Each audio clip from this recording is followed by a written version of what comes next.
Hello दोस्तों, अस्सलाम वालेकुम, नमस्कार, गुड मॉर्निंग। कैसे हो आप लोग? हम आशा करते हैं कि आप अच्छे ही होंगे। तो मेरे ब्लॉग में आप लोग का स्वागत है दोस्तों, नए ब्लॉग में स्वागत है कि मेरे चैनल को अगर सब्सक्राइब नहीं किए हैं तो सब्सक्राइब ज़रूर करें, ठीक है दोस्तों? और कमेंट करें, लाइक करें। कमेंट करके भी बताएँ कि आपको कैसा वीडियो अच्छा रहेगा बनाने के लिए। गल्फ़ देश से वैसा वीडियो मैं आपको बना के यूट्यूब पे डालूँगा, ठीक है ना?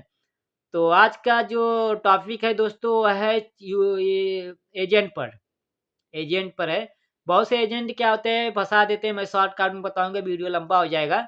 बहुत से मेरे पर्सनली मेरे साथ में हुआ है, ठीक है?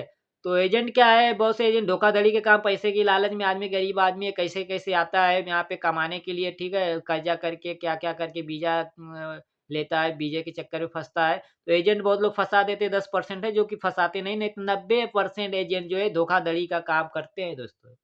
90%। मेरे साथ भी हुआ है, मैं भी समझा था वो एजेंट अच्छा है, तो मैं बताता हूँ आपको, मेरे भाई के साथ में क्या हुआ था। मेरे अब्बू हैं, दोस्त गाँव के जैसे होते हैं ना, दोस्त लोग होते हैं, रिश्तेदार होते हैं, तो ऐसा संपर्क होता है। तो मेरे अब्बू से एक आदमी जो मेरे दो अब्बू के दोस्त हैं, वो बोले मेरे अब्बू से कि एक आदमी है, बहुत अच्छा वीज़ा देता है, आप वहाँ से एक बार संपर्क करें कि वो अच्छा वीज़ा देगा। मेरे अब्बू एक बार उससे बोले थे, तो वो बोले कि एक आदमी है, 20 किलोमीटर है मेरे गाँव से 20 किलोमीटर है उसका ऑफ़िस। तो बोले कि उससे संपर्क करो, अच्छा वीज़ा देता है। मेरे गाँव में बहुत लोग उसके वीज़े से गए हुए हैं। अच्छा वीज़ा देता है, अच्छा ऑफ़िस खोला हुआ है, अच्छा वीज़ा देता है। तो मैं बोला अब्बू मेरे बोले कि ठीक है मैं देखते हैं एक बार। तो मेरे अब्बू मेरे से बोले कि ऐसा-ऐसा बात है, मेरे जो दोस्त हैं वो बोल रहे थे, दोस्त क्या रिश्तेदार भी है वो। तो बोले कि ऐसा-ऐसा बात है, वहाँ पे वीज़ा अच्छा देता है, ऑफ़िस भी है, तो देख लो इलेक्ट्रीशियन का वीज़ा अगर मिल रहा है तो देखो जाके एक बार बात-वूत करो। तो मैं क्या किया वहाँ पे चला गया बात करने के लिए। मैं गया और मेरा दोस्त है एक, तो हम लोग दोनों लोग बाइक से गए वहाँ पे बात करने के लिए, 20 किलोमीटर है यहाँ मेरे गाँव से। तो मैं गया उस वहाँ पे पहले ही बोर्ड भी लिखा हुआ था, अंदर ऑफ़िस में गया, बैठा, बैठने के बाद क्या है चाय-पानी हुआ वहाँ पे। उसके बाद मैं बोर्ड पे सामने बोर्ड का नज़र पड़ा, बोर्ड पे देखा मैं, ठीक है? बोर्ड पे ऐसा नज़र देखा पड़ा हुआ था तो बोर्ड पे लिखा हुआ था कि 35,000 रुपए पहले जमा करना पड़ेगा, अवश्य सूचना 35,000 पहले जमा करना पड़ेगा और उसके बाद 65,000 रुपए टिकट और वीज़ा के बाद जमा करना पड़ेगा, ठीक है? और 90 दिन के अंदर वीज़ा आपका 100% मिलेगा, 90 दिन के अंदर में वीज़ा आपको मिल जाएगा। तो मैं बोला ठीक है, बीजे ये सब पढ़ लिए बोर्ड-वोर्ड, फिर उसके बाद वो जो ओनर उसका है ऑफ़िस का ओनर आया, उसके बाद चेले जो भी रहते हैं ना, ओनर के साथ में मालूम है ना 4-5 चेले भी रहते हैं, वो चेला भी रखा हुआ था। तो हम लोग क्या किए कि उससे बात-वूत किए, वो बताया कि देखो यहाँ पे 35,000 रुपए पहले जमा करें, वही बात बताया जो बोर्ड पे लिखा हुआ था कि 35,000 पहले जमा करना पड़ता है, उसके बाद क्या है कि 65,000 रुपए टिकट और वीज़ा आने के बाद जमा करना पड़ता है और 100% 90 दिन के अंदर आपको वीज़ा आपके हाथ में मिल जाएगा, टिकट का और सब कुछ आपके हाथ में मिल जाएगा। आप 90 दिन के अंदर आपका फ्लाइट-व्लाइट हो जाएगा। तो मैं उसके समझने के लिए गया था, तो समझा उसके बाद वो बहुत अच्छा से मतलब समझाया उस समय कि हम लोग फँसा दो मैं उसको बोला देखो फँसाने वाला काम मत करना, अच्छा वीज़ा अगर आप देते हो तो बोला हाँ, मैं अच्छा वीज़ा देता हूँ, परेशानी नहीं है, आपके गाँव के ग ग लोग बहुत गए हुए हैं, मतलब गाँव के थोड़ा बगल मेरा गाँव से बोले। तो मैं वो आदमी भी मेरे अब्बू के दोस्त भी बोले थे हाँ, गया हुआ तो मैं लोग बोले ठीक है, कोई बात नहीं है, देखते हैं। तो मैं घर पे आया, अम्मी-अब्बू को बताया कि ऐसा-ऐसा बात है, वो बोल रहा था कि हाँ, वीज़ा कोई दिक्कत नहीं, आपको वीज़ा इलेक्ट्रीशियन का हो, कोई भी वीज़ा आपको मिल जाएगा, दिक्कत परेशानी नहीं है। तो मैं बोला ठीक है, क अब्बू बोले ठीक है, कोई बात नहीं है, तो उसको अब्बू को बताया मैं कि 35,000 रुपए पहले जमा करना पड़ेगा, उसके बाद 65,000 रुपए टिकट और वीज़ा जब आ जाएगा, उसके बाद जमा करना पड़ेगा। 65,000 जो है पहले जमा कर उसके बाद जमा करना पड़ेगा और बोला कि 90 दिन के अंदर में आपका वीज़ा लग जाएगा। 100% बोल रहा था कि 90 दिन के अंदर वीज़ा लग जाएगा, तो मैं अब्बू-अम्मी को सब कुछ बता दिया, तो सब कुछ बताने के बाद अम्मी-अब्बू बोले कि ठीक है, आप ऐसा करो कि दूसरे दिन चले जाओ उसके पास फिर और उसको मेरे दोस्त को भी अब्बू बोले मेरे दोस्त जो बताए थे उनको भी ले लो। तो मैं बोला ठीक है, चले जाओ दूसरे उसके कुछ समझ-वमझ के पैसा-वैसा जमा कर दो। आप बोल दो कि इलेक्ट्रीशियन का वीज़ा अगर मिलेगा तो लगा लो। तो मैं बोला ठीक है। तो फिर मैं क्या किया दूसरे दिन 2 दिन बाद फिर मैं क्या किया वो अपने दोस्त को लेकर और फिर अपने जो मेरे अब्बू के दोस्त हैं उनको लेके फिर मैं वो ऑफ़िस पे फिर दोबारा गया, ठीक है? दोबारा जाने के बाद वहाँ पे उसको बात किया, उससे बात करने के बाद उसको बताया कि इलेक्ट्रीशियन का वीज़ा चाहिए और पासपोर्ट-वासपोर्ट जो भी है, वहाँ पे ले गया था। पासपोर्ट भी जमा किया, वो बोला पासपोर्ट, मैं बोला पासपोर्ट-वासपोर्ट सब कुछ लाया हो, तो पासपोर्ट-वासपोर्ट सब कुछ जमा कर दिया। जो भी प्रूफ़ था उसको जमा कर दिया। वहाँ पे जमा करने के बाद उससे कुछ सब कुछ समझा, देखो फँसाने वाला काम मत करना है आप, हम लोग गरीब आदमी हैं, बहुत ज़्यादा अमीर नहीं है, पैसा हम लोग कर्ज़ा लेकर आए हुए हैं, कर्ज़ा दिक्कत हो जाएगा फिर, और 90,000 रुपए टोटल बोला था कि 90,000 रुपए लगेगा टोटल। तो 35,000 जमा करने के बाद 65,000 जमा करना रहेगा। तो सब बताया को नहीं-नहीं अच्छा ऐसा बात नहीं है, चाचा है, चाचा के गाँव के बहुत लोग गए हुए हैं, जो अब्बू के दोस्त हैं, उनको बोल रहा था वो, कि ये चाचा है, चाचा गाँव के बहुत लोग गए हुए हैं, कोई दिक्कत नहीं है। तो ये भी बोल रहे थे कि हाँ, मेरे गाँव के बहुत लोग गए हैं, तो उस समय अच्छा काम कर रहा था। बाद में उसके अंदर क्या लालच हुआ, क्या नहीं हुआ, वो तो अल्लाह ही जानेंगे। तो फिर क्या हुआ दोस्तों कि उसको सब समझा-वमझा, समझने के बाद मैं बोला ठीक है, हम लोग समझ गए। उसके बाद उसको 35,000 रुपए ऑनलाइन ट्रांसफ़र कर दिए। कभी भी दोस्तों कैश पैसा नहीं देने का, हाँ, ऑनलाइन ही ट्रांसफ़र करने का। एजेंट लोगों को कभी भी ऑनलाइन ही ट्रांसफ़र करने का, कैश पैसा नहीं देने का। मैं क्या किया, ऑनलाइन उसके पैसे अकाउंट में ट्रांसफ़र कर दिया, ठीक है? अकाउंट में ट्रांसफ़र 35,000 रुपए जमा कर दिया। उसके बाद फिर सब कुछ बात होने के बाद मैं वो बोला कि आप जाइए, आपका 90 दिन के अंदर में आपका वीज़ा-वूज़ा सब कुछ लग जाएगा। तो मैं सब कुछ पासपोर्ट-वासपोर्ट दे वो के सब आप घर पे चला आए हम लोग। तो हम लोग घर पे आने के बाद अब्बू को सब कुछ बताया कि हाँ, जमा हो गया, पैसा-वैसा सब कुछ जमा हो गया। वो बोला कि 90 दिन के अंदर में आपका वीज़ा लग जाएगा, आप परेशान मत होना, ठीक है? आप कॉल भी मत करना। तो ठीक है, मैं कॉल-वॉल बंद कर दिया, कॉल भी नहीं किया उसको। अभी 10 दिन बीत गया, 15 दिन बीत गया, 1 महीना बीत गया। 1 महीने बाद मैं उसको कॉल किया, मैं बोला, "क्या हुआ भाई साहब, वीज़ा-वूज़ा कुछ पता-वता चला कि लगेगा कि नहीं अभी?" तो बोला कि, "नहीं यार, लगेगा तो मैं आपको कॉल कर दूँगा, आप ठीक है?" मैं बोला, "ठीक है।" फिर उसको 5 दिन बाद 10 दिन बाद फिर कॉल किया, 10 दिन हो गया, फिर कॉल किया उसको, फिर उसको बोला, "क्या हुआ भाई साहब, वीज़ा-वूज़ा का पता-वता चला?" तो बोला कि, "जैसे ही पता चलेगा मैं आपको बताऊँगा, आप परेशान मत होइए।" मैं बोला, "ठीक है।" तो फिर वो क्या किया कि ऐसा 5-10 दिन बाद वो खुद कॉल किया, बोला कि, "एक काम करो कि आप बोलो तैयार हो जाए, ठीक है? अपने भाई को बोल दो कि तैयार हो जाए, ब बैग-वैग सब कुछ भर के तैयार है, 2 एक इसी हफ्ते में जाना है।" मैं बोला, "इसी हफ्ते में जाना है?" बोला, "हाँ।" तो मैं बोला कि ऐसे कैसे यार, इसी हफ्ते में जाना है, वीज़ा-वूज़ा मेडिकल-वेडिकल कुछ हुआ ही नहीं, आप वो बोल रहे हो इसी हफ्ते में जाना है। अभी इसी जगह से कुछ समझ में आ रहा था कि ये फँसाने वाला काम कर रहा है, ठीक है? डाउट जो है, लेकिन अब क्या किया जाए, कोई पकड़ नहीं पाता है बात को।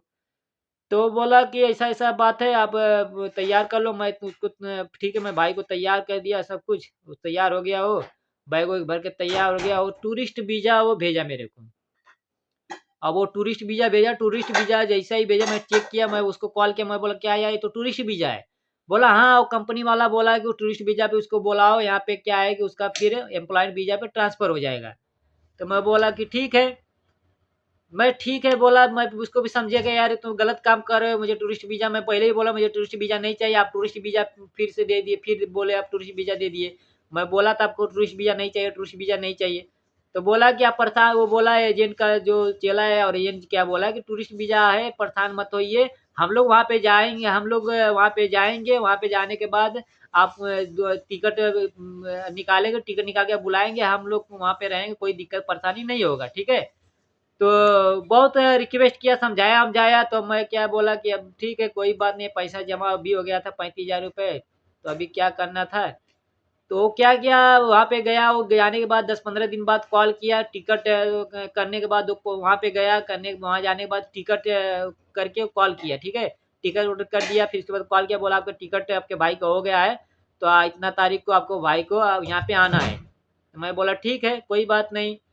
तो उसके बाद मेरा भाई क्या किया, वहाँ पे सब कुछ अपने भाई को सब कुछ यहाँ पे भेजा, उसको पीडीएफ था, पीडीएफ फाइल टिकट उकट का था, और ये वीज़ा टूरिस्ट वीज़ा का था, उसको भेजा। मेरे अब्बू मुंबई में ही थे, वो भी मुंबई में था।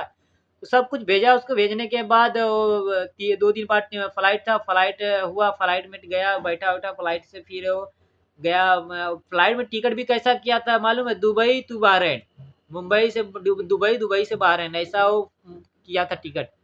तो फिर वो क्या है, टिकट 2 दिन बाद फ्लाइट हुआ, फ्लाइट से वो गया, वहाँ बहरीन उतरा और वो रिसीव करने के लिए आया, वहाँ पे भाड़े का रूम वो लोग लेके पड़े हुए थे। 10-15 तो स्टार्ट कहानी यहाँ से होती है दोस्तों। 10-15 दिन वहाँ पे उसको बैठाया था। कितना दिन? 10-15 दिन, ठीक है।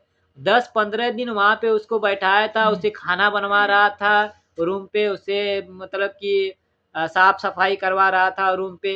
तो ये सब उससे काम करवा रहा था टूरिस्ट वीजा पे बुलाकर, रूम पे ही अपने वो एजेंट जो है, ठीक है। उसके बाद वो लोग क्या है, इधर उधर काम ढूंढ रहे थे, कहीं काम मिल जाए कहीं काम मिल जाए। तो कहीं पे इलेक्ट्रीशियन का काम बहुत लोग का ऐसा फंसा के वहाँ पे रखा था। 10 सिर्फ मेरा भाई नहीं था, 10 लोग वहाँ पे थे उसके रूम पे। भाई कॉल करके बता रहा था। और एक बात भाई को बोला मेरे वो कि यहाँ पे घर पे कॉल करके मत बताना कि यहाँ पे क्या हो रहा है, बताओ ऐसा एजेंट लोग है। ऐसे लोग से आप सावधान रहे, हाँ, ऐसे एजेंट के चक्कर में ना फंसे। तो सब कुछ ऐसा बताया वो भाई मेरा कि यहाँ पे ऐसा-ऐसा बोल रहा है, यहाँ पे ऐसा परेशानी है या दिक्कत है। तो 1-2 15-20 दिन बाद उसका वीज़ा लग गया, कोई कंपनी छोटा-मोटा कंपनी था। तो उसका वीज़ा लगा, वीज़ा लगने के बाद क्या है कि काम-वाम करने लगा, काम करने तो कंपनी में 3 महीने में 1 बार पेमेंट मिलता है, बताओ। 3 महीने, 2 महीने ऐसा पेमेंट मिलता है, फिक्स पेमेंट नहीं टाइम था कि कब मिलेगा पेमेंट। तो ये सब दिक्कत होता था, तो उसमें भी कंपनी में लगने के बाद उसको दिक्कत ही परेशानी रहता था। घर पे कॉल करके बताता नहीं था कभी कि क्या क्या परेशानी। वो बोलता था हाँ सब अच्छा है, बढ़िया है। घर पे मम्मी अबू पूछते थे अच्छा है, बढ़िया है। बीतता गया 5-6 महीने जब हो गया तो उसको ज़्यादा ही परेशानी हो गया। एक बार तो मैं भी मदद किया था, अपना मेरा दोस्त भी वहाँ पे भाई सॉरी बहरीन में रहता है, तो उससे 10 दिनार जो होता है वहाँ पे 10 दिनार चलता है। तो उसको 10 दिनार दिलाया था, तो उसका खर्चा-वर्चा चला वाला था। तो ऐसा ही बीतते गया तो परेशानी ज़्यादा होने लगा, तो के बिना बताए घर सॉरी मुंबई चला आया। किसी को बताया नहीं था, घर पे किसी को भी कॉल करके बताया नहीं था कि मुंबई मैं जा रहा हूँ। मुंबई चला आया, मुंबई आया हो, बताया भी नहीं। फिर मैं हम लोग कॉल कर रहे थे, उसको कॉल भी नहीं लग रहा था। कॉल रिसीव नहीं कर रहा था, तो मुझे डाउट था कि कहीं कुछ गड़बड़ तो है। तो मैं सुपरवाइजर का कभी कॉल किया था, वो मेरा भाई उस नंबर से। तो मैं सुपरवाइजर को कॉल किया, सुपरवाइजर को जैसा ही कॉल किया उससे पूछा कि क्या मेरा भाई वहाँ पे है क्या? बोला आप कौन बोल रहे हैं? मैं बोला मैं समीर का भाई बोल रहा हूँ। तो वो बोला कि समीर तो मुंबई चला गया है। कल ही उसका फ्लाइट था, एक दिन पहले आज कॉल किया, अब एक दिन पहले उसका फ्लाइट था, उस मुंबई में है। तो मैं बोला क्या बात कर रहे हो? बोला हाँ आप उसका भाई हो? मैं बोला हाँ।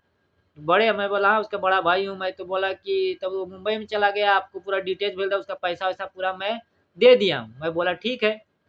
तो उसको कॉल किया, मैं उसको मैसेज बोला कि देख भाई तू मुंबई में है, मुझे पता है, सुपरवाइजर बताया है कि तू मुंबई में आ गया है। कॉल कर बता, कॉल कर, सब यहाँ पे घर पे परेशान वरेशान हो रहे हैं। अरे बहुत लोग आ जाते हैं, क्या दिक्कत है? बहुत लोग आते हैं, फिर देखा जाएगा इंशाल्लाह कभी भविष्य में। तो फिर उसके बाद कॉल किया, कॉल करने के बाद 2 दिन 3 दिन बाद वो कॉल किया, अम्मी-अब्बू से बात किया, जितनी भी परेशानी थी सब परेशानियाँ बताया-वताया कि ये सब परेशानी है यहाँ पे। वहाँ पे था ऐसा परेशानी इसलिए मैं चला आया, बहुत ज़्यादा ही दिक्कत परेशानी था। तो यही सब बात है दोस्तों, एजेंट के चक्कर में कभी भी ना फँसें, ठीक है?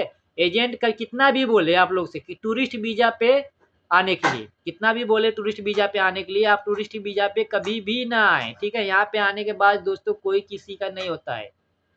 बहुत लोग बोलते हैं, एजेंट बोलता है कि चलो वहाँ पे आने के बाद आपको एम्प्लॉयमेंट वीज़ा मिल जाएगा, ये ट्रांसफ़र हो जाएगा, वो हो जाएगा, फलाँ हो जाएगा। यहाँ पे कुछ नहीं होता है। यहाँ पे आने के बाद जिस वीज़ा पे आओगे उसी में आपके सबसे पहली बात, टूरिस्ट का वीज़ा पे आ रहे हैं काम करने के लिए, तो वो समझो कुत्ते की ज़िंदगी है यहाँ पे, ठीक है ना?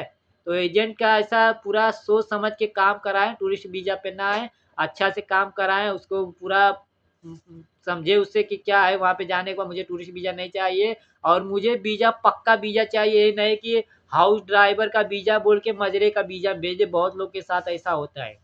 ठीक है ना? तो ऐसा लोग से सावधान रहे, ऐसे एजेंट से सावधान रहे। वीडियो लंबा हो जाएगा दोस्तों, आप समझ गए होंगे कि टूरिस्ट वीज़ा पे कभी भी भुला कर भी सऊदी, दुबई या बहरीन, कुवैत कहीं भी किसी भी देश में विदेश में आपको नहीं आना है, ठीक है? कितना भी एजेंट बोले आपको नहीं आना है तो नहीं आना है। आपको रिक्वेस्ट है कि नहीं आना है, आपको फँसा देंगे, यहाँ पे कोई किसी का नहीं होता है। अब वीडियो लंबा हो जाएगा, अब यहीं पे मैं आपकी अपनी बात ख़त्म करता हूँ, ठीक है? आप समझ गए होंगे, ज़्यादा बड़ा बताने की ज़रूरत नहीं है। तो ठीक है दोस्तों, फिर यही है कि एजेंट के चक्कर में ना फँसें आप। एजेंट को अच्छा एजेंट है, समझिए उसे, बात पूरा समझिए उसी की तभी आएँ। तो मिलते हैं फिर अगले नए वीडियो में दोस्तों, तब तक के लिए बाय। और चैनल को सब्सक्राइब ज़रूर करें दोस्तों, चैनल को सब्सक्राइब करेंगे और कमेंट करेंगे तो हमें अच्छा लगेगा, हम ऐसे ही वीडियो आप लोग को बना के और बताते रहेंगे, ठीक है? तो मिलते हैं अगले वीडियो में, तो बाय दोस्तों।